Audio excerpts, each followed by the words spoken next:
22 अप्रैल 2022, एक ऐसा दिन जिसे मैं चाहकर भी कभी नहीं भूल सकता। वो दोपहर ठीक 2:45 की थी, जब कश्मीर की हवा में सिर्फ सुकून ही नहीं था, बल्कि उम्मीदें भी थीं। और उस उम्मीदों के बीच आ गया मौत का साया।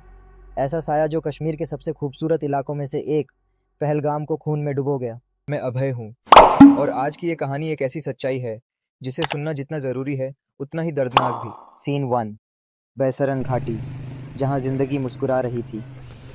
आभे, बैसरन घाटी, एक ऐसा मैदान जो चारों तरफ से देवदार के ऊंचे पेड़ों से घिरा हुआ है। हरियाली इतनी घनी कि लगता है जैसे बादल जमीन पर उतर आए हों। वहीं उस रोज 40 से भी ज्यादा टूरिस्ट वहां मौजूद थे, कुछ परिवार संग, कुछ दोस्तों के साथ, और कुछ अकेले, बस तसल्ली की तलाश में। बच्चों की हंसी गूंज रही थी, चाय की दुकान पर गर्म गर्म कहवों की खुशबू फैल रही थी। यानी सब कुछ बिल्कुल वैसा जैसा एक परफेक्ट छुट्टी के दिन होता है। लेकिन किसी को क्या पता था कि उस चाय की खुशबू को कुछ ही मिनटों में बारूद की बू निगल जाएगी।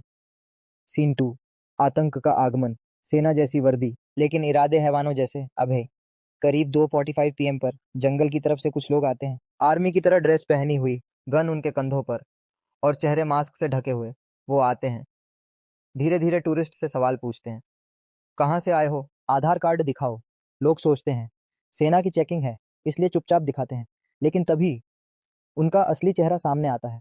जो मुसलमान नहीं थे, उन्हें जबरन कलमा पढ़ने को कहा गया, और जो नहीं पढ़ सके, उन्हें वहीं पर गोली मार दी गई। कुछ को कपड़े उतरवाकर धर्म की जांच की गई, और फिर बेवजह बेरहम गोलियां, हर तरफ चीखें, खून और बिखरी हुई लाशें। पॉज। अभय, धीमे और भारी स्वर में, सोचिए, एक बच्चा जो अपने पापा के साथ वहां आया था, उसकी आंखों के सामने उसके पिता को गोली मार दी जाती है। क्या उस बच्चे की मासूमियत अब कभी लौटेगी? सीन 3, मौत और सन्नाटा, 10 मिनट का नरसंहार।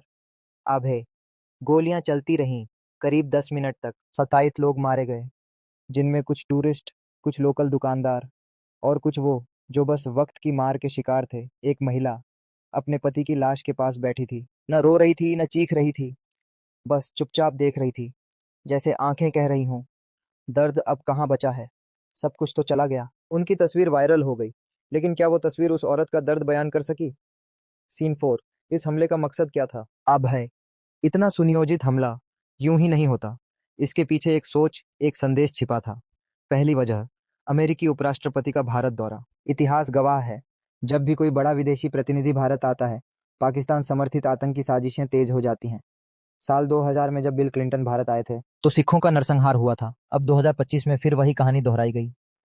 दूसरी वजह, पीएम मोदी का सऊदी अरब दौरा। मोदी और सऊदी क्राउन प्रिंस के बीच बड़े स्तर पर समझौते होने थे।